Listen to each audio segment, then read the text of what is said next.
56 nights crazy. I think 56 nights crazy. I think me and Yes go crazy. I think me and Young go crazy. Recaps anything that was important that we talked about, anything concepts that's coming up, just, daily reminders about stuff. This is the format that is always pretty much going to take, so it will always look like this. Just the information will essentially be different when there's a test coming up. So this Friday, when you get this announcement, it's going to say test number 1 will be next week, just to let you know that it's coming up. So it's kind of letting you know, like, these important things are coming up, and these are important things that we kind of talked about. So if you don't see this for some reason, please let me know, because like I said, I send these out every week. Do you have any questions about anything general related to the class at this point? Has anyone had any issues with their smart books or connect orientation or anything? Okay. Check really quick. Those who just walked in, can you tell me your name? Tatiana. Who else? What's your name? Carol. Oh, you're the business lead, that's why I didn't. All right. Anyone else? I think that was it. Just 2 people? Okay. All right. Generally, I won't stop class like that if you walk in. Usually what I say is at the end of the class, just come to me so I know that I want you on the attendance. But we just started, so I didn't want to go today. I'm trying to think if there's anything else. Oh, the GIP countries, I'm leaving that document open. I won't be able to close it until tomorrow. So tomorrow, if you haven't signed up for your GIP country yet, you have until the end of the, really till tomorrow morning. Because I'm going to go in and delete the link where you can edit the document. So if you haven't chosen your country yet, you have really until about 8 o'clock tomorrow morning to do that. So if you haven't, please do so, because I will assign your country if I have to, but I would prefer for you to choose whatever it is that you're interested in. All right? Only other thing I wanted to show you, because we are doing our first in-class assignment today, is I want to show you what, essentially what it will look like when we have an in-class assignment. Okay, so this is the first unit, so this is the unit that we're in right now. Every discussion board outside, any discussion board that doesn't have anything to do with the Global Issues Project is one that is required. Outside of, actually I'll be specific, the Chapter 7 discussion board is required, and the GIP presentation discussion board is required. All of the other ones are alternate assignments because we're doing in-class assignments, all right? And so when we're doing an in-class assignment, this is what it's going to look like on Blackboard. It's going to say whatever the assignment is on Blackboard, but it's going to call it an alternate in-class assignment, meaning that you do not need to do these assignments if you come to class. Does that make sense? And it'll always say this down here. So you being here today, you don't need to worry about this. What'll happen is after you do this assignment in class today, I'm going to go into the grade book and I'm going to exempt this off of on Blackboard. So you're just going to have exempt for that, and there'll be another column for the ICA. And if you miss the class, for today, you will be exempted from the ICA, and you will get a 1 in the discussion board to let you know to do that. Does that make sense? So I want you to be clear that there's usually going to be 2 columns related. If you're in class, you only need to worry about 1. All right? All right. Any questions, comments, concerns before I get started? All right. So, actually, I'm going to read this real quick. All right. So we're going to cover chapter 1 today. But before I start with chapter 1, I actually want to backtrack a little bit. So because this is a sociology class, what you're going to find is every single class that we do is going to build upon each other. So I want to kind of go back to talk about what we talked about last week, so we can talk about that this week, okay? So last week we did the exercise of critical thinking, which I did really great on. But I really want to talk about those social identities that we did in the class with. We talked about that there are certain identities that when we were talking about people navigating societies, these have an impact on how people navigate society. We talked about them having hierarchies, and we specifically talked about who sits at the top of these hierarchies. So I told you we're going to build that list quite a few times during this lesson. So we're about to build it for the first time today. Can someone name for me one of the social identities that was on that list, and can you tell me your name when you give me an answer so I can start associating you with your name? So what was one of the social identities that we talked about? There were about 6, there were about 5 or 6, but what was one of them that we talked about?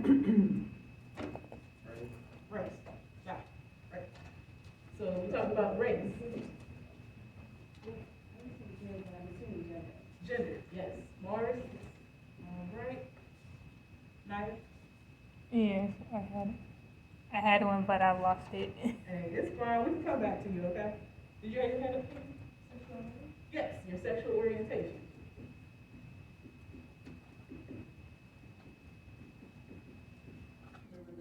Religion. There's at least two more. More. Socioeconomic status. Socioeconomic status. And nationality. So I would put nationality up here with race. So this isn't wrong, but there is at least one more. Go ahead. Their culture. So culture is related to all of these, but culture isn't one of these on the list. You're on the right track. There's one more. Oh, I'm sorry. Ability. Yes. Sarah? Yes. Okay. Good. All right. I'm pretty sure this is all of it. I'm going to leave this list up here because when we actually do the in-class assignment, these are going to be relevant to the questions that I'm asking you, okay? So I'm going to leave this here, and once we get to the assignment, we'll talk a little bit more about it. All right, so this is the chapter overview. These are the things that we are going to cover. Usually I'll try to bold whatever it is that the in-class assignment is going to be about, so this is where we'll spend like a majority of our time, even though we're going to talk about the other stuff. Most likely we won't get to important figures, just because I want to make sure we get to the in-class assignment. And if for some reason we don't get to some content, it's not that it isn't important, but it's one of those things where I don't think that I have to necessarily lecture about it because we're literally just talking about people. But these other things that we're going to talk about are like concepts that I think are a little bit more difficult to understand, so I want to make sure that we get those. This is the only PowerPoint I have that does not have a trigger warning, only because this is the one that has, the only thing triggering I think in here is probably the racism, which, not that that shouldn't be up here, but racism is probably the only thing that I can think of. But every lecture that I do going forward will have trigger warnings, and they will be necessary once you start seeing the type of stuff that we're talking about. But I'll always let you know beforehand, just so you're aware of the type of conversations that we're going to have. With the caveat that sometimes I don't know where the class discussion is going to go, so I can't predict everything. But I'll at least tell you about the things that I'm bringing to the class. All right? Questions, comments, concerns? All right. So the first thing we have to talk about is what sociology actually is. And I think we kind of started talking about this last week. Does anyone remember what we talked about sociology actually is? What is sociology? Like, what sorts of things are we going to be looking at?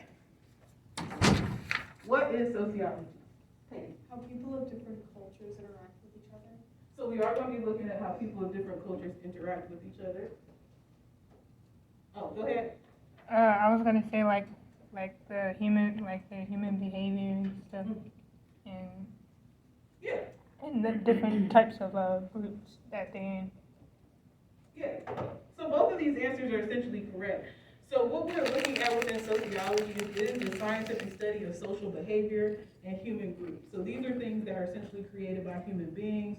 We can also say the scientific study of society, which is essentially a group of people that live around each other, usually share some sort of culture. Yeah, all of these, I'll talk to you about the class as well. But all of these lectures that I'm showing you are going to be available on Blackboard after the class, so this one will be available to you by tomorrow morning, all right? And so all the notes that I'm talking, it's not going to be a lot of words up here, but you'll have access to all of my notes. Okay. All right, so when we're calling sociology a scientific field, what this means is that the information that we're going to talk about, so I have to kind of give this caveat of I'm not up here giving personal opinions. If I give you my personal opinion, I'll say I think. Outside of this, this is the widely understood information within the field. So when we're talking about this being a scientific field, that means that we go through the scientific method just like other sciences. The only real difference is kind of your point of study, what you're looking at.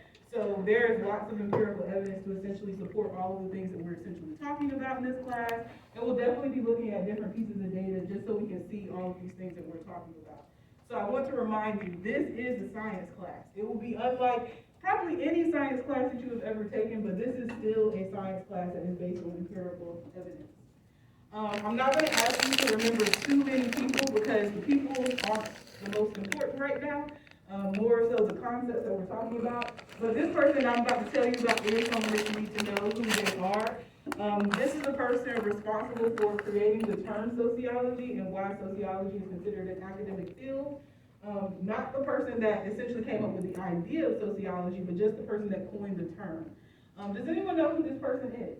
Before I tell you who he is. Do you know what his name is?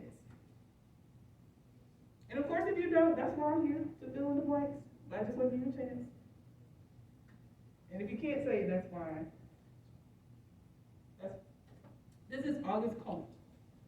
He is credited with coining the term sociology. So he established what we would see as the scientific study of the relationship, the scientific study of the social relationship. So looking at kind of the human interactions in a scientific sort of way.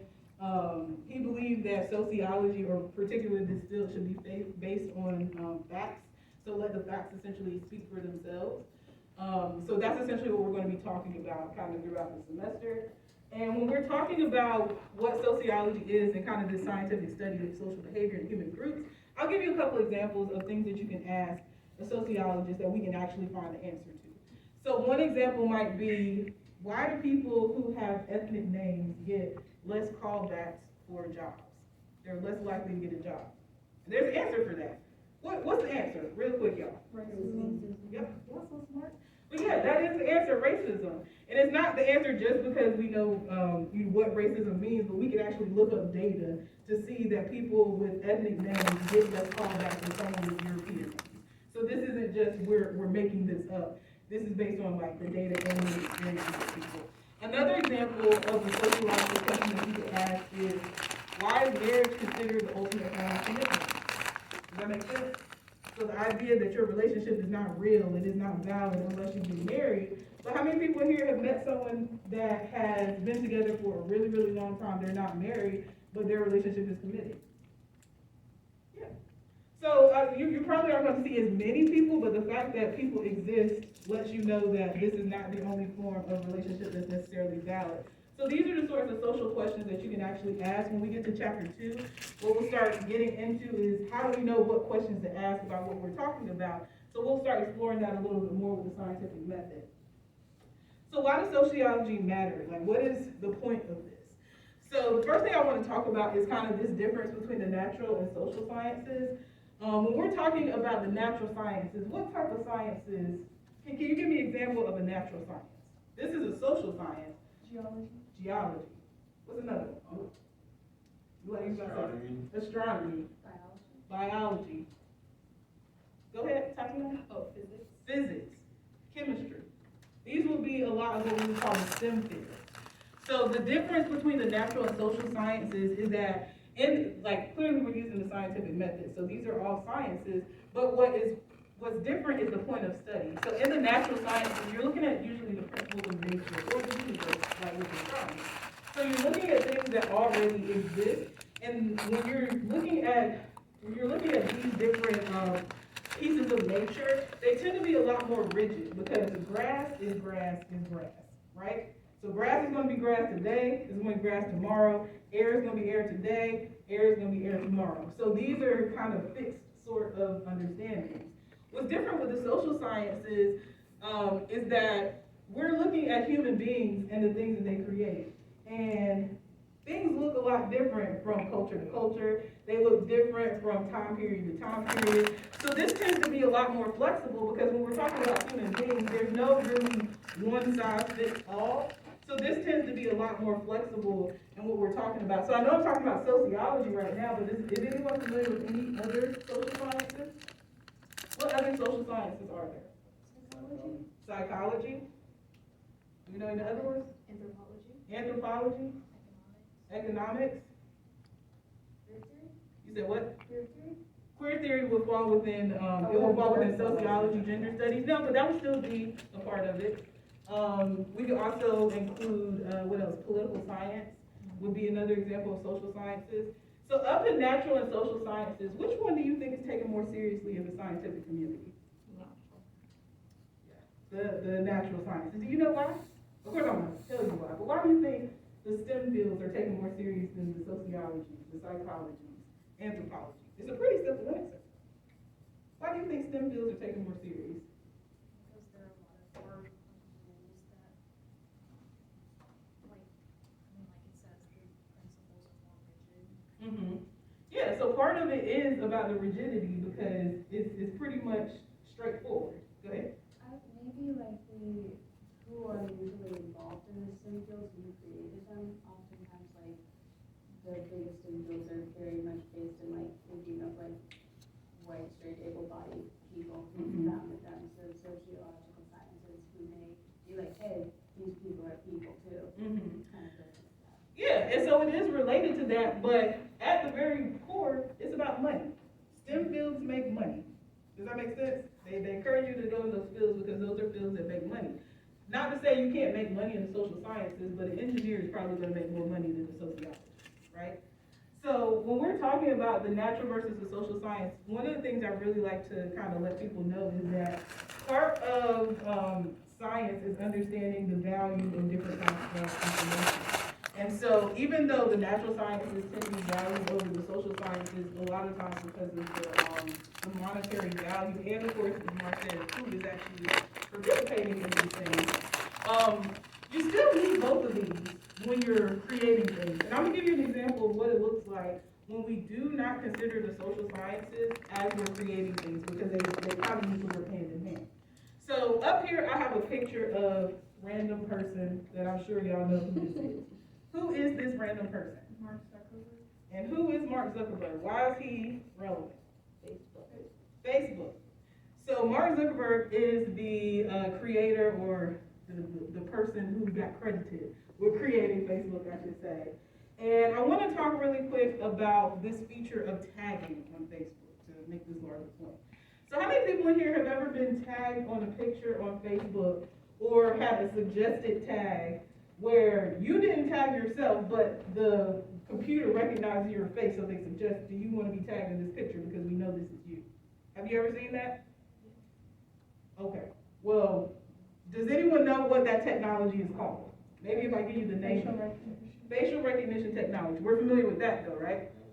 So we're familiar with facial recognition technology. So you weren't aware that Facebook does that. It does. Like they will recognize your face just based off of other pictures that you have up there. Where else is facial recognition technology used outside of social media? Where else can we see this? Because there's one specific place I want to talk about. I want to hear where you see it. Go ahead. Yeah. Well, you already, that's what I want to talk about, the criminal aspect of it. But where else do we use facial recognition technology? Some of y'all have them on your desk. Yeah, I was like, right now you have them on your desk. Like some people can unlock their phones with just their facial recognition, right? And so we probably don't think too much about this technology, as it's being created. But let's have a conversation about what that means when we are creating things. So we're using facial recognition technology when we are, or it's being used right now in the criminal justice system to identify people that are committing crimes. So think about when you go, how many people, well, I won't say how many people, I know you've been to Target, Walmart, you know that they're recording you. And part of that recording is that, to catch shoplifters. So they're going to let you steal stuff from the store, but once you hit a certain amount, they already have you on camera. So their technology is very sophisticated at this point. Actually, Target created the technology that FBI uses to kind of identify shoplifters. They were kind of the first. But I bring this up because when we are talking about identifying people with facial recognition, we also have to have a conversation about who is being identified, how they are being identified, and how do we create this technology.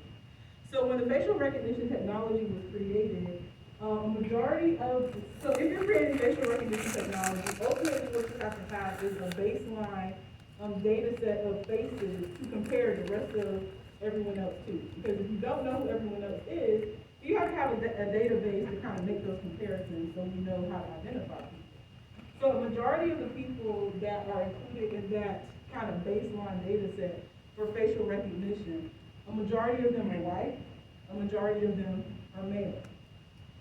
Why does that matter that the baseline data set of who we're comparing everybody else in society's faces to, that a majority of those people in that data set are male and that they are white. Why does that matter? Why does that matter?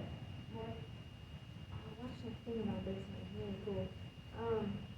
I think the reason was because if it has exorbitant amount of practice on a specific set of faces, then when it comes to identifying people who look differently than that personal perspective, it can actually misidentify people really easily. And then you're like, oh, you've been identified, but it's not even that person. Yeah. So now let's go further. We're talking about using this facial recognition technology to identify people that are committing crimes. Do we want to make sure that that facial recognition technology is accurate when we're identifying people that commit crimes? So if those data sets that we're using are predominantly white and they're predominantly male, who do you think is misidentified in this technology? Who do you think is most likely to be misidentified if the faces that most people are being compared to are white and male? Who's being misidentified? Yeah, people that are darker skinned, people that are not male, right? And wouldn't you know that we actually do have that bias in facial recognition technology, because we see down here that darker people are misidentified. We also see females are more likely to be misidentified. Yes? Kind of similar, but I remember reading about how when cameras were picked, colored film and cameras were developed, it was not built for darker skin, and that has still remained a really big, it's like even the photos themselves. Mm-hmm. It's still way behind when it comes to recognizing darker skin and characteristics. I'll give you another example, and this is just because you mentioned that. The taps in the bathroom that recognize your skin, right? They have a harder time recognizing darker skin because they were created using lighter skin. So the next time you use one of those faucets in the bathroom, well, I guess it depends. You might have had someone that's a different, complexion than you are to see it. But there is a difference in how those faucets work. But it's not something that you would necessarily think about because it's just something created, right? And so this is the necessity of the social sciences, because if you understand that we have different groups of people that live in society, and you can't really have a data set that has one particular, look, or only a couple of people or a couple of groups that are represented, that means that all the other people are going to be misrepresented in that data.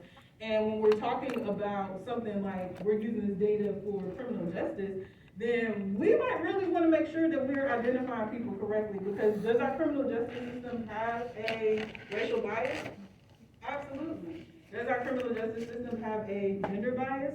Absolutely. And so when these technologies are being created, the social science becomes important, because human beings are creating the technology. So all these stories about AI is going to take over the world, Terminator, all those sorts of things, technology is really only going to reproduce what human beings create. Does that make sense?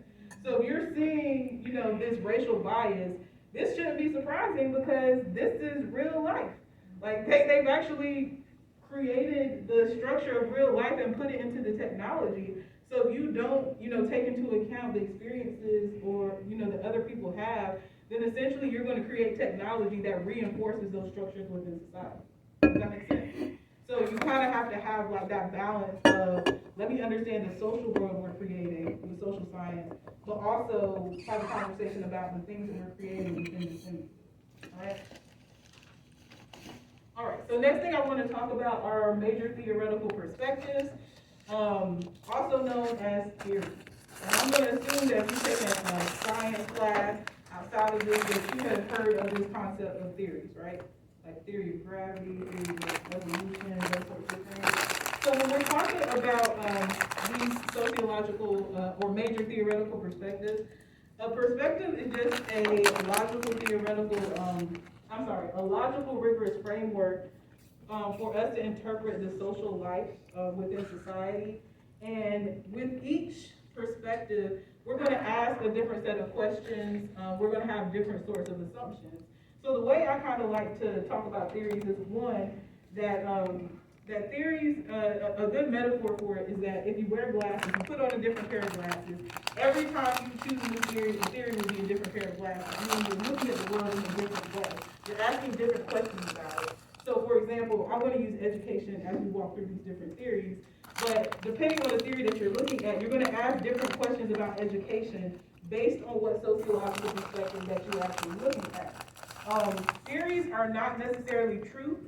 That does not mean that they are untrue, but what it means is that the strength of the theory lies in how much empirical evidence there is to support it. So the theory of gravity isn't necessarily a truth, but we have so much evidence to support this idea. Does that make sense? And so as you get more information within science, the conclusions you come to look different. That doesn't mean that the information necessarily was wrong per se, but as you get new information, you just come to different sorts of conclusions. Up here, I have a few examples of different sorts of theoretical perspectives. So we have macro, meso, and micro. Meso isn't really important for this class, but we're going to spend most of our time on the macro section. Because macro is talking about systems, and I told you that's really what sociology is focused on. We will talk about the micro, which is kind of these interactions that we have with each other. So these are more individual sort of things. But we really are kind of focused on that macro level for the most part. So, I said all that to say, this first theory that we're going to talk about is actually a micro level theory, and one of the only micro levels that we're really going to talk about. So, symbolic interaction theory, also known as interactionism, is a micro level theory where, in this perspective, you're analyzing society by addressing the subjective meanings that people impose on objects, behaviors, events, and all of those sorts. Essentially, this one says that society and your understanding of self is produced by the interactions that you have with other people, other objects, institutions, and that's how you essentially pick up meaning within society. So, example of how this works. So up here I have a picture of two individuals. And so when we're looking at symbolic interactionism, what this also helps us with is if you come across something that you haven't seen before, your past experiences are going to inform how you react to that. That's essentially what this is saying. So we have two individuals that are looking at this tree. And we see that both of these individuals see the tree in a different sort of manner. So over here, we have this person, relaxing under the tree. So we could infer from that maybe they like nature, maybe they have maybe they like trees, they like, all these sorts of things. So they don't necessarily have bad feelings about nature. On the flip side, we have this person over here, they see the tree and they start seeing bugs. Maybe they've had a bad experience with bugs. So as soon as they see, trees or any sorts of plants, that's the first thing that they're thinking of. I'm giving you these examples, for this particular theory, but what I would also say is this is what I would call a weak theory, a weak perspective. Because all of these things that I'm talking about what these people see or what they understand from this tree is based on my subjective understanding. Because even right here when I'm saying he sees these bugs and he sees these as a bad thing, that's subjective because I don't like bugs. But we don't know that this person doesn't like bugs. We just know that we see bugs right here, and so your experiences with this particular object is going to inform how you interpret this. Does that make sense? Because he could love bugs, and when he sees the tree, that's what he's thinking about because he loves them, because I don't necessarily like bugs. When I see this, I'm like, oh, he might not like it. But we don't really know that. That's not really true. That's a very subjective sort of thing. Does that make sense? So this one is weaker because it's based on subjectiveness, because how you interpret a lot of this stuff is going to kind of depend on, your past interactions. But that's not to say that there aren't certain things that we all know have universal meaning. So if I come in here and I have, let me see. Well, I'll do this just because it happened. If I use this sign, what can this sign mean? Have we ever seen this sign? Oh, maybe I go like this. What does this mean? You see this sign, what might this mean? Or what can it mean? Rock and roll. Rock and roll. That's what a lot of people are going to associate this with. What else can this mean? The devil. Yeah, devil horns. Yeah. So it really depends on where you've seen that before, kind of your interaction, and how you're going to interpret that, right? All right. So the next theory I want to talk about is functionalism. And before I talk to you about functionalism, what are we looking at before this theory? What is this a picture of? Yeah, we're looking at the different systems of the body, right? It's pretty much broken down. So if I was to remove the entire skeletal system of an individual, what would happen to that individual? They would collapse. Yeah, they probably would collapse and what else? Not exist, right? Probably wouldn't exist without your bones. What about your cardiovascular? Missing all your veins, arteries, what happens? Probably not exist. And I can go through each of these. But all of these systems are essentially required in the body for your body to run an optimal flow, right? So this is, to me, is like a really good metaphor for functionalism. So functionalism essentially is a perspective in sociology where you are looking at society as a series of interrelated parts, meaning that if something exists within society, it is there for a reason. And so as a functionalist, what you're going to ask is, what function does this particular institution, phenomenon, social group, what is their purpose? Because if they exist within society, they're not just there to be there. They are there to serve some purpose in that society, still functioning. And each part of society essentially can't really function the way that it does without the other parts that are essentially there.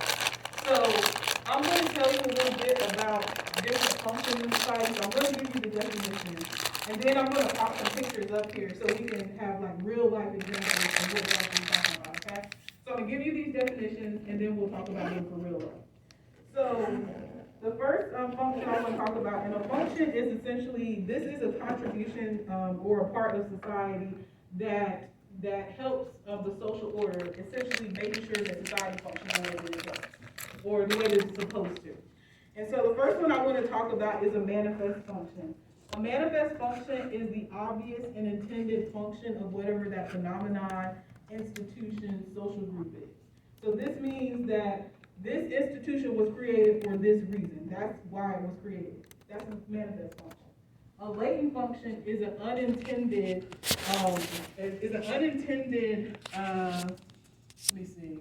unintended consequence. I was trying to get the right word. So it's an unintended consequence of this institution or phenomenon being created. It's not necessarily recognized or expected in the sense of when the institution was created, this is not what it was created for, but this is just a consequence of it. And consequence does not mean bad. Consequence just means outcome when I say it, okay? So consequence doesn't mean bad. And then on the third one we have is a dysfunction. A dysfunction is anything that interferes with that institution, that phenomenon being able to do what it is supposed to do, okay? So we have manifest function, which is the obvious intended function. We have the latent function, which is the unintended function that is not expected, can have a consequence that doesn't necessarily be negative. Dysfunction is disruptive consequence to the social order. So before I pop these up here, the phenomenon or institution we're looking at is education. I think education is good because we can relate to that. So we're looking at education from a functionalist point of view, okay? So I pulled out 3 separate functions that occur within education. And what we're about to do is talk about which one is the manifest, latent, and dysfunction. So when we're talking about education, which of these 3 would represent the manifest function of education, meaning that education as an institution, this is what it was created for in society. This is the purpose that it serves. Learning at school. Learning at school? Is that everybody? All right. This would be the manifest function because that is ultimately the goal when you come to school, is that you were supposed to learn something, right? So that's the manifest function. The next one I want to talk about is the latent function. This is the one that is unintended, not necessarily recognized, but it is expected in this particular institution, but it's not necessarily negative. What is the latent function? Making friends. Making friends. What is it about school that makes this possible? Why are you making friends in school? What is it about how this is set up that makes this happen? Go ahead. You say that you're suffering. You're suffering together and ain't no way to bond outside of class. But yes, when we are talking about, going to school, this is also where you come across peers that are around your age. They might share your interests that you don't necessarily have access to when you were just with your family. So that's one of the, again, latent functions of education, because if you go to school, it's likely, I mean, of course it isn't for everyone, but it's very likely that you're gonna find a friend. You're gonna find someone that you can relate to, that shares your interests, and it's because of the access to all these different people that you might be able to share interests with, right? So what does that tell you this last one, bullying, is? Dysfunction.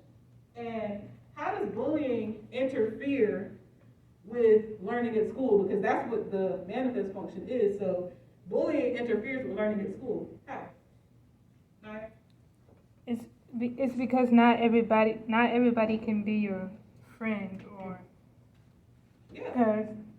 because it depends on where you. Sometimes it also depends where you come from, like what's your culture like, your color of your skin. Sometimes people make fun of you. They continue on to do that more and more, and then when they get to school, when they get made fun of, they realize how bad it was when they make fun of other kids that was in their classroom. Yeah, the hope is that when people are bullying, that they would understand the consequences of that. I saw your hand, Peyton. Did you want to say something? Yeah, so I think more of how it would disrupt the learning, it's very distracting, especially if it's happening during class time. Also, the victims of bullying may not want to attend school due to the fact that they're scared or nervous of the consequences of what their bully is going to do tomorrow, whether it be physical, verbal, humiliation, anything like that. I mean, I've been there too. I get it. Yeah. You're at that? Going off of that, it also can like destroy an interest in like learning in general, because if you feel like the system of school isn't protecting you, you just like have no fear about going. It's like, what's even the point? Yeah, and since you said that, I would also add this, because when we talk about bullying, something that doesn't get talked about is a lot of people think about bullying as just between classmates, but your teachers can bully you too. So I want to throw that out there as well. All right, so are we clear on the difference between these functions? Like if I ask you this, you can tell me. Are we good? Okay. All right, so the next theoretical perspective I want to talk about is conflict theory. So conflict theory is almost like the opposite of functionalism, in the sense of conflict theorists assume that social behavior is best understood in terms of tension or conflict. Let me pull this up here. Conflict between groups over power or allocation of resources. So the functional approach is really looking at society and the stability of society and how these things work together, whereas the conflict theory focuses on the tensions and conflicts among the different parts of the system. So the question that a conflict theorist is going to ask is, who benefits from the way social institutions and relationships are structured? And so this, I'm not going to go through too much of this because we've already kind of talked about it, but when we put this list together and we were talking about who sits at the top of these different hierarchies, that's actually conflict theory thinking.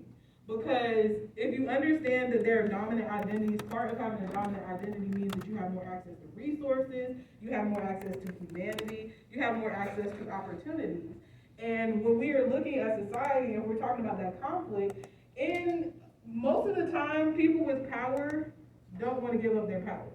The people that don't have power want access to power because that's, life. Having, access to those opportunities and resources, that's life.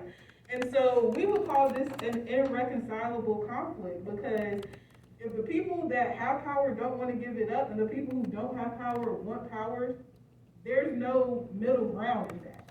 It's literally just a conflict that essentially keeps going on. And so again, this is that conversation about who benefits from the way society is set up, because these hierarchies in society are not natural. The racial hierarchy is not natural.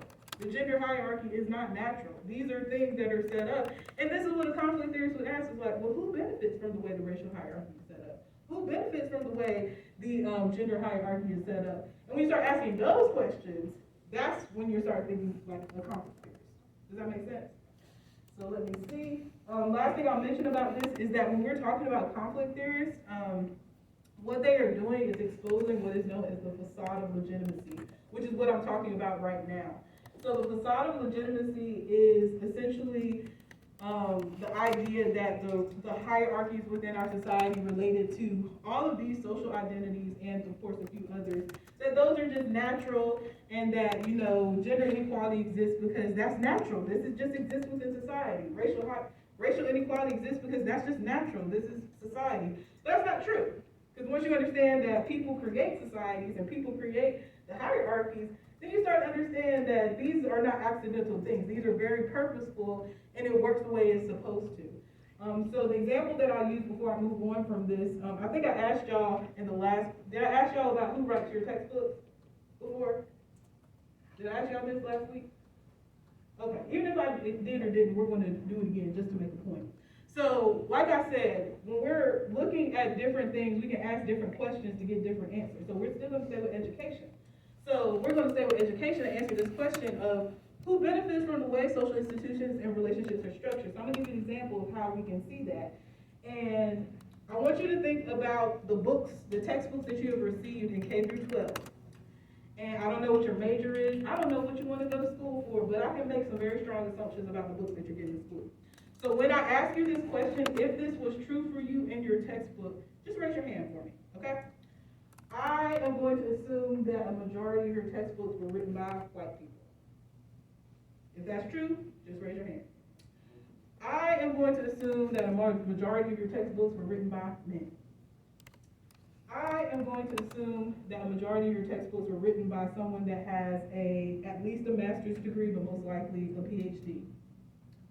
I am also going to assume that a majority of the people that are writing your books are probably not poor. How could I possibly know that? When I don't know anything about where you went to school, what you studied, why would I know that? Why would I know that those are people who write your books? Because that's what gets published. It is what gets published, but why? Why is that what gets published?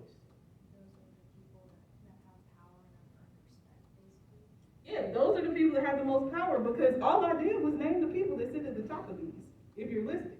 Only name, the people that sit at the top of these hierarchies. So when we're talking about power, part of power is you get to shape the narrative about society. When you're learning history, how many people in here are learning a lot about European history? Like you can tell, and by a lot, I mean more than other countries. You can tell me more about Europe than you can Mexico, from K through 12. Yeah, if you're going through K through 12, I can definitively say you're learning more about Europe than you are Mexico. Yeah, so the point of me saying all of that is, if we're talking about, who benefits from, the way this is set up, who benefits from white people being the majority of the textbook authors? Who benefits from that? White people. Who benefits from a majority of the textbook authors being men? Who benefits from a majority of the textbook authors having money?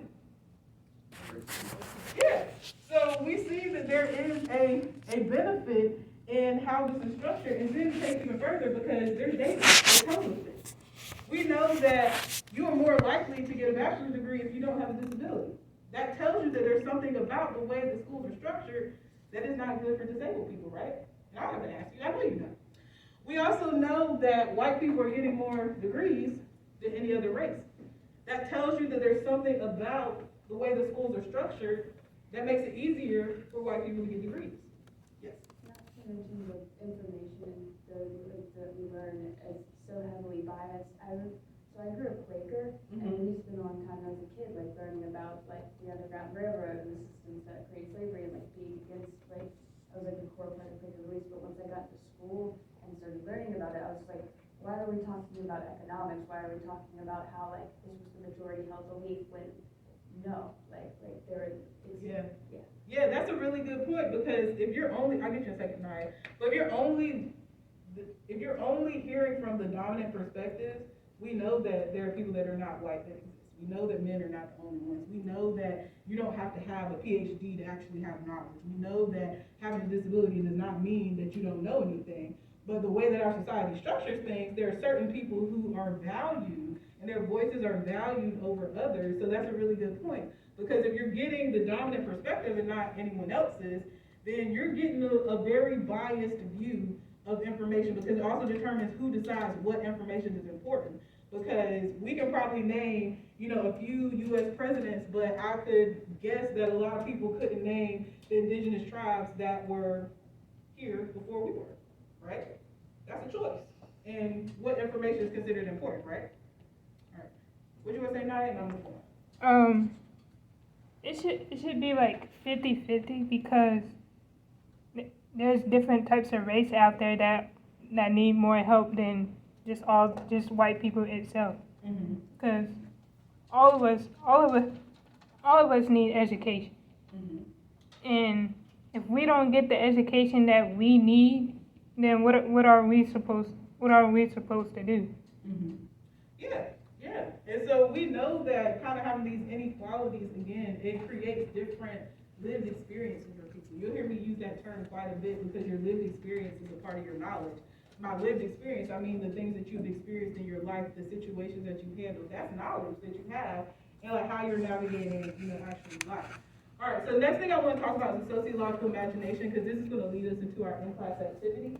So the sociological imagination is just the ability to grasp the relationship between individual lives and the larger social forces that shape them.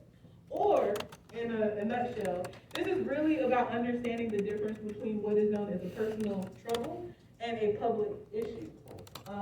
Another, you need to know this person is C. Wright Mills. He is actually the person responsible for this concept of the sociological imagination. He actually wrote a book called The Sociological Imagination. So when we're talking about this is something that you need to understand to be able to do well in sociology and just to think about things. So when we're talking about this relationship between personal troubles and public issues, so personal trouble is a personal need, a difficulty brought on by individual shortcomings. This can be related to your personality, your attitude, your skill set. The most important thing about a personal trouble is understanding that you yourself can resolve that. If you have a personal trouble, that's something that you can fix, okay? And an example I have related to minimum wage would be when we are talking to people about making less, that are making minimum wage, we usually tell them, go get a better job, go get an education. Like, these are things that you can go do for yourself to make more money, right? So that's kind of presenting it as a personal trouble, but more than that. We also have what is known as a public issue. A public issue is a matter that is explained by factors outside of the individual's control. So we're really talking about kind of social factors. So up here, I have this Fight for 15. Is anyone familiar with this? Fight for 15. It's a movement. What are we asking 15 for? Yeah, $15 for minimum wage.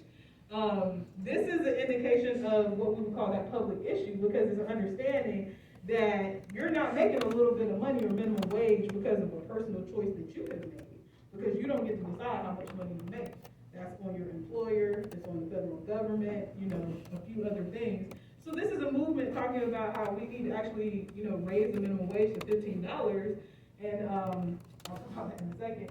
But this is kind of that understanding that if you present a problem in society that is a public issue as a personal trouble, it will never be resolved, because a public issue cannot be resolved by an individual. This is a structural issue.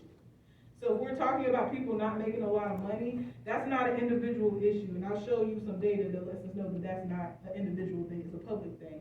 And the fact that we have this movement lets us know that this is a social issue too, because social movements are usually created to respond to structural issues. So this is a social movement. So the sociological imagination requires us to think outside of just my individual thing, saying that, oh, well, I got into school and it wasn't hard for me. But then you also have to consider, well, do you have any of these dominant identities? Because if you do, that's going to make your navigation in society a little bit easier. And not saying that if you have a marginalized identity, you can't do something, but that means that there are barriers up, because, someone has negative preconceptions about women, it might be a little bit harder for you to get that job in STEM if they don't believe that women can do that work, and that's the person that's interviewing you, right? And that's nothing that you can do anything about, because you aren't the person that is actually kind of making those decisions. So the sociological imagination just requires us to think about things that happen in society and kind of understand that there are things that are, we can resolve ourselves, but there are also things that we can't. So racism, public issue. That's not an individual thing.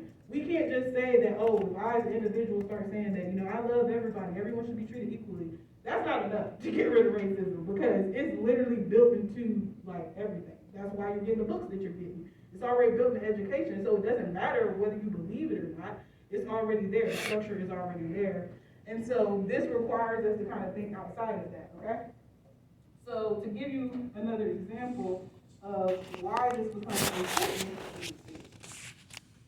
Just real quick before I show you this, and then we're going to get into our activity, is how much money do you think that you have to make per hour in North Carolina to be able to afford a 2-bedroom home, to rent a 2-bedroom home?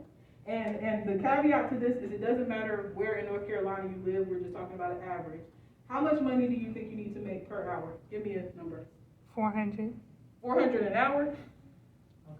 Go 400. What about the rest of y'all? What do we think? How much per hour? I'm going to show you, of course, but I just want to hear from you. How much do you think you have to make per hour? 15. I'm going to take about 2 more before I show you. Say 35. 35. 25. 25. I'll take 1 more if someone wants to add. 40. 40. Okay. I'm about to show you. And I will say that I've been using this this map for like the entire time I've been teaching. Every year the number is different. So we're about to find out how much you have to make on average in North Carolina. So in North Carolina, $21.54 per hour to be able to afford a 2-bedroom apartment. And that's again average of all of North Carolina. Go Does ahead. that include any other costs, like? No, this is just rent. This is just rent. Yes. Is it going off of, because I know it's changed recently, is it going off of what is considered 1/3 of your income, or is it going off of? This is, well. Because I think at one point they changed it. Yeah, I would say like if you get into like if you this link is in there for you, but it'll tell you like how they kind of come up with these numbers. But what I can tell you is that this hold on, let me see. This number has changed every single time I have put this up here. Every semester. And when I started, this number was around like 15. So that means every year it has gone up. And just another fun fact is that in not North Carolina, in the United States, there is no minimum wage job that you can have where you would be able to afford rent. Does that make sense? And how much is minimum wage? $7.25. I want y'all to remember that because we're going to do some budgets later on in the semester so we can look at what things cost and how that actually, shows up. So this shows us that this is a public issue because if nobody can afford rent, like I said, $21.54, and this is, we're 29. That means that there's people that are lower than us, but that's still a very high number for us to be 29. Yeah.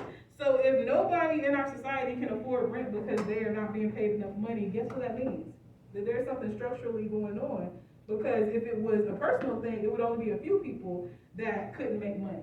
And even when we tell people to go to school to get their education, what do you have to get an education?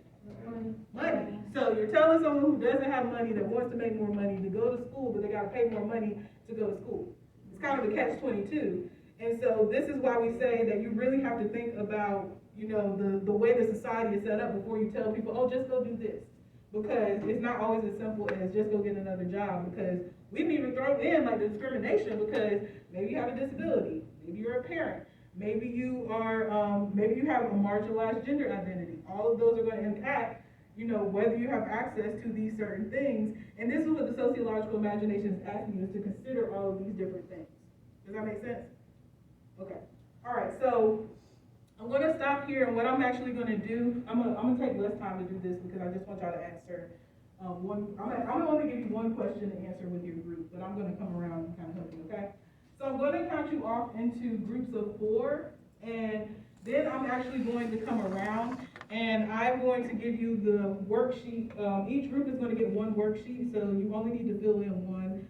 I'll give you the question that you need to answer just because I want to make sure I get y'all out of here on time. So I'm going to give you the worksheet. I'm going to also give you a picture. And don't start on the worksheet until we have confirmed what you have a picture of, okay? But I'm about to count you off into groups of 4. After I'm done with giving you your numbers, you can just go to the group sign of whichever group you belong to, okay? So I'll start right here with you. 1. Okay.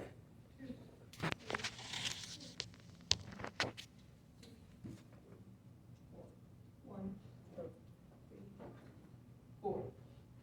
Yeah. So you don't even have to move, but yeah. Please go to your groups, and I will come by with your worksheet and your picture.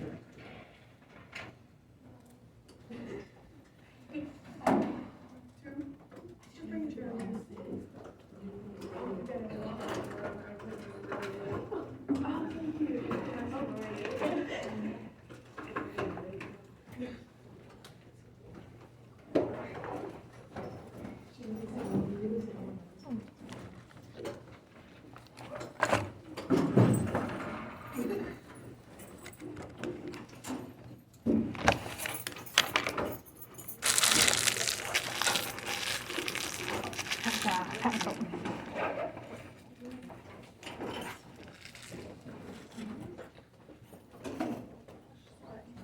with group 3? Wait, I'm coming. Oh, okay, Sorry. I'm sorry. I saw him. I just wanna. You're group 4? Yeah. No, I just need everyone to be separate. So there's 4 groups. So what are y'all? 2? Y'all are 3? 3. Okay, oh, people are still moving, that's all right. Oh, I'm not coming off, right. Okay, so I'm gonna come around and drop people's stuff off, okay? So.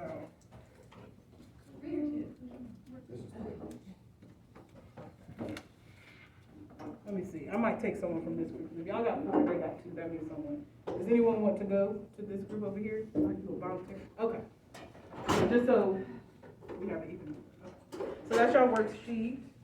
And like I said, I'm gonna come around so we can confirm your item. And I'm actually gonna put a PowerPoint slide up for you as well. Here we go.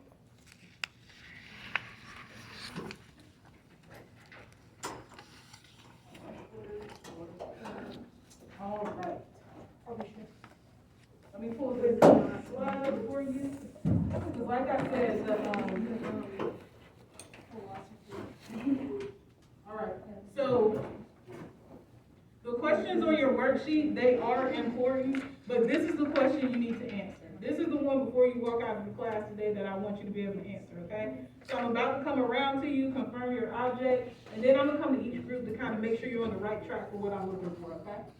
All right, so what do we have to do? Family. Family, yes, but specifically, what are we looking at? Do we know what this is? This is a restaurant. A family restaurant, okay?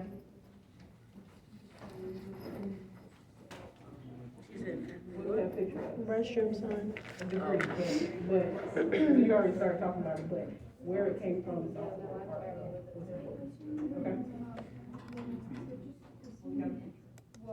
Wow. And what do we have picture of? Yes. All right. So I'll come back around, okay? All right. I'm gonna start with y'all, because I feel like about it. You got the hard one? It's what is it? I think when I start talking to you. So, this is ultimately the question. And so the best way to kind of do this is think about what you heard. What do you work, right? Where do you work? Yeah. I just want to correct the, I have. rarely drink is supported, that's why my. But you drink that, but you drink things with water in it, right? Technically. Okay. All right. Okay, So, so how is this used in society? and how do you, By telling people that it's a restroom?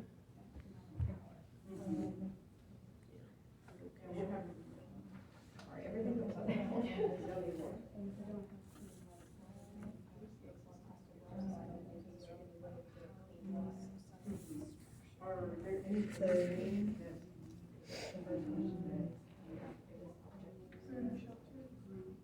and what happens if you don't like it? It's used to signify the completion of. Do you get kind of what I'm getting at? Because if you're like a paper, it's what we just so that's essentially what I want you to do.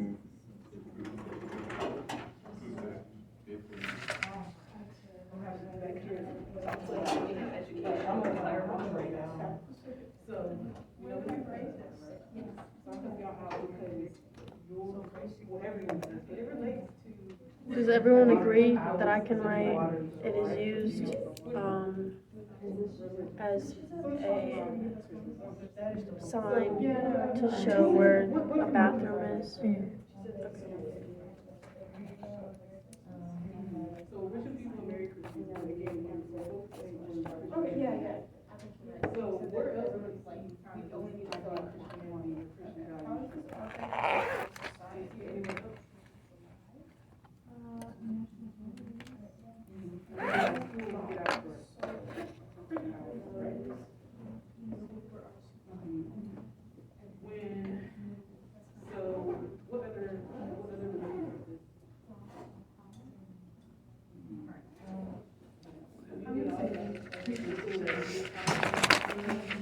Why was it created?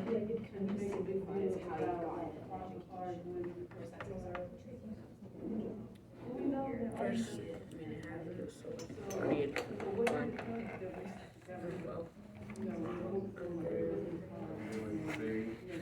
That is for a specific It's just the visual picture. It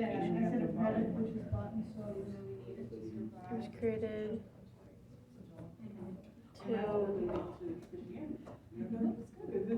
to show where the location of the bathroom is. So think about like the well district, Christmas is things like this well and it's really great. Do you think that if we would a or what were they using? Not necessarily the one that's like convenience.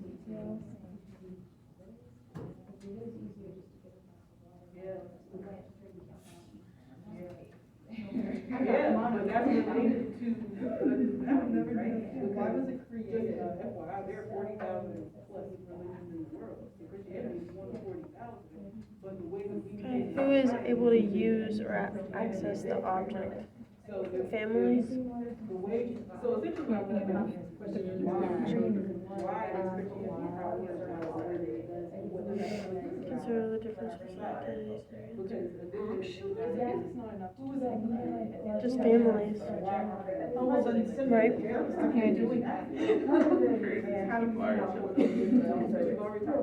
if you boil it, you don't really have it should be 4 hours. We've been doing fine. And so what I was saying is think about how Christianity Right. about our society outside of just Is it IE? Yeah. So that's essentially what I want to do. FAMIL. No,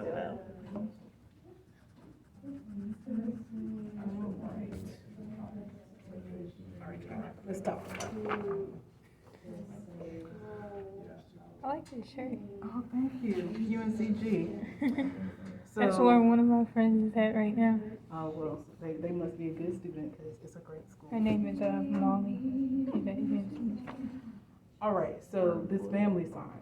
So let's talk about this. So,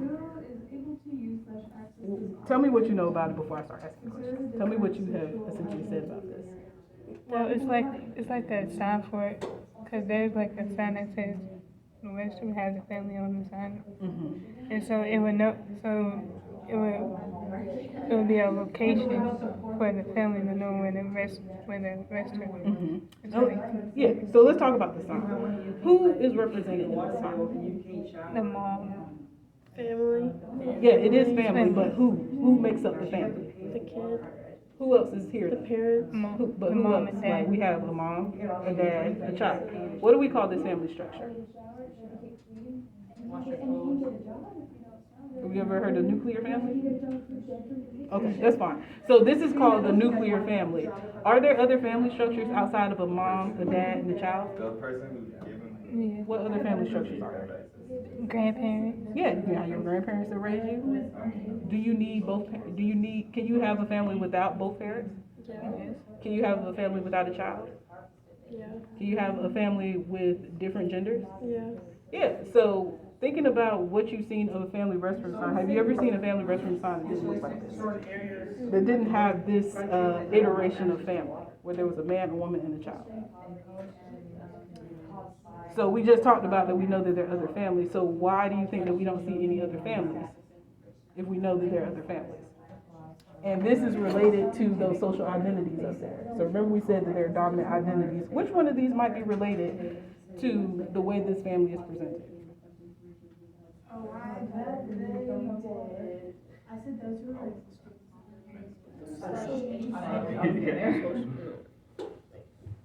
Think about who makes up this family.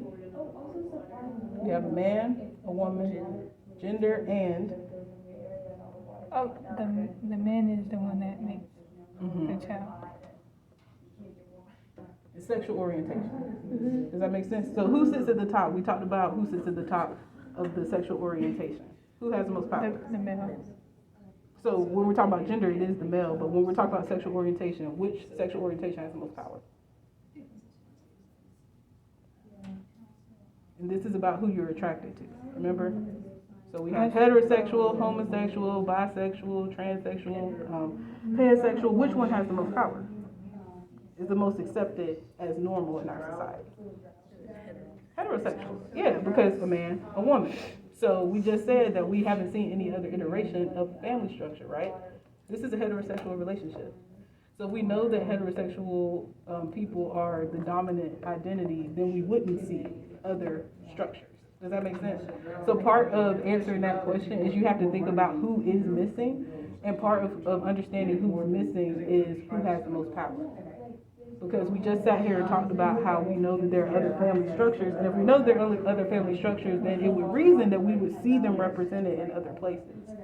But this is the primary family structure that we get, right? So if this is what we see a majority of the time, what does that tell us about our society? Do we have a specific definition of what it looks like to be a family? A family is where. Yeah, I know, you get to the point. So we know that there's a specific definition. So essentially what I want you to be able to do is you need to be able to answer this question about if we know that this is what we're seeing all the time, what does that tell us about our society? Does that make sense, how I'm asking it? So when I come back to you, that's what I'm gonna ask you to explain to the class, all right?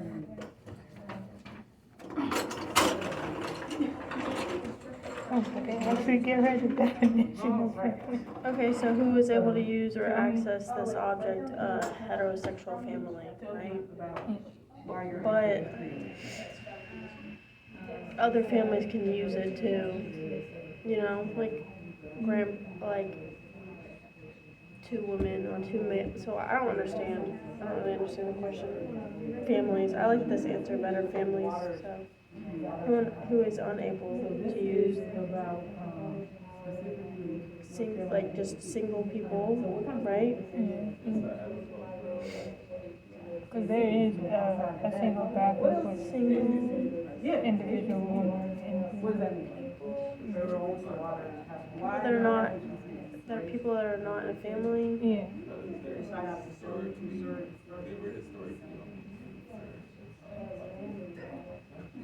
Why do black people have to create their own family? Yeah, so it means that at some point they couldn't go to this space. How would your assigned object cause a problem in society? Because if it wasn't, we wouldn't have to create a whole school.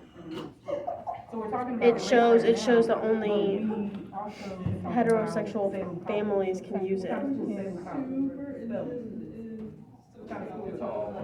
Yes. And why do we have all women? And women always had that kind of situation. Why? This is gonna happen at some point.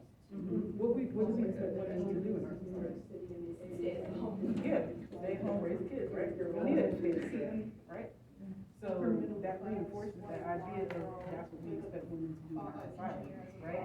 So the existence of the HBCU, the existence of all. Write down any additional questions from the instructor. There was something The that answer needed to to. exist. Okay. Does that make sense? Because we wouldn't need an HBCU if everybody had that. Okay. You wouldn't need to go to Salem College. Why? Okay. Now that she helped us, how is the object used in society? We can also say it is used.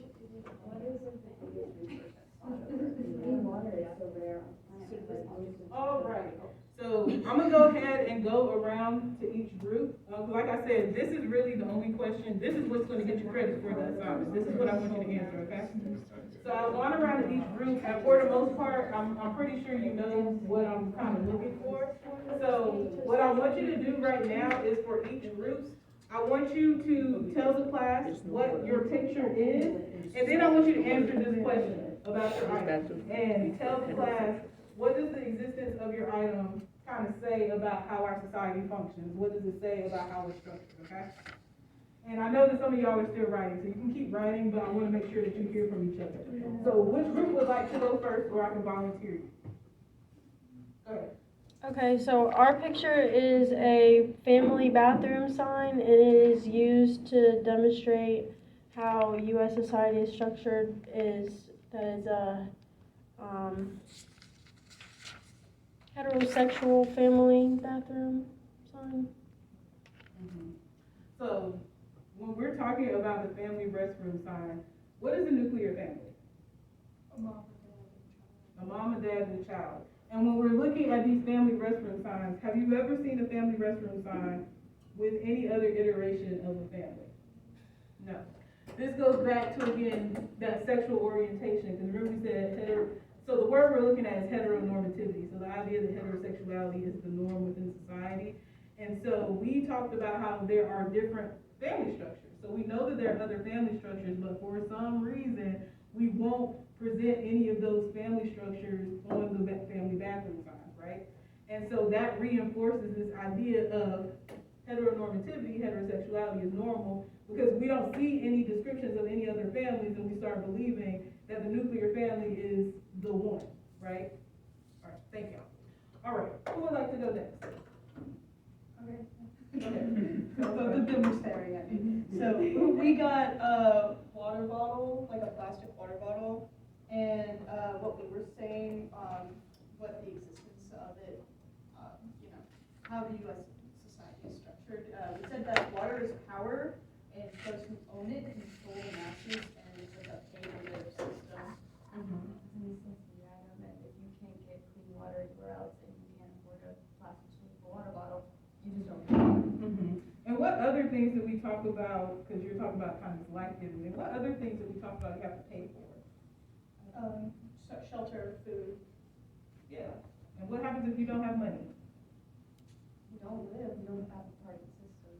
Yeah. So it means that part of your, and how do you make money?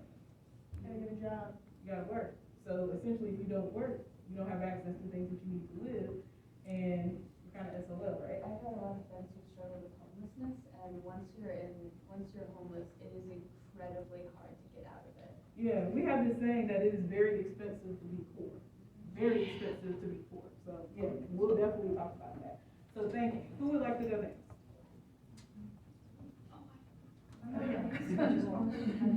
Okay, go ahead, Laura. Okay,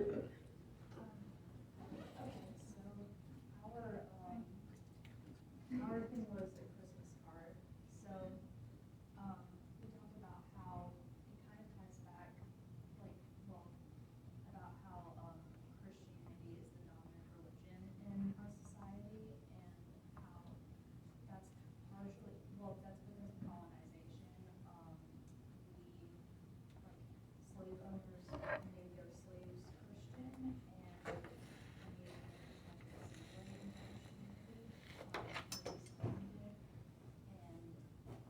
we also talked about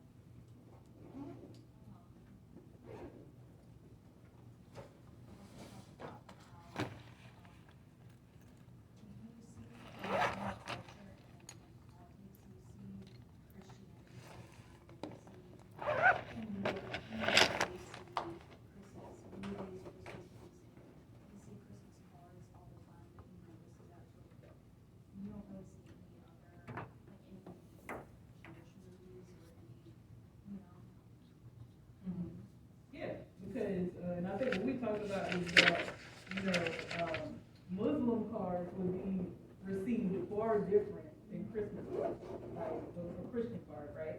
And we don't necessarily celebrate the holidays of other religions, right?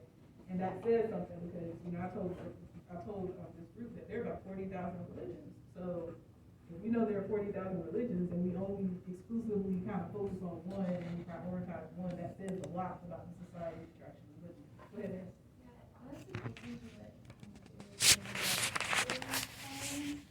Visual representation as a little girl is just like reinforcement that that's the only acceptable thing. And so for the people in that social identity, it reinforces that they are right. And with the people that aren't, it kind of creates this I'm wrong. Yeah. Now we're talking about tell the last one. So we got a diploma from specifically A&T State University, which is a historically black college. And what that kind of demonstrates is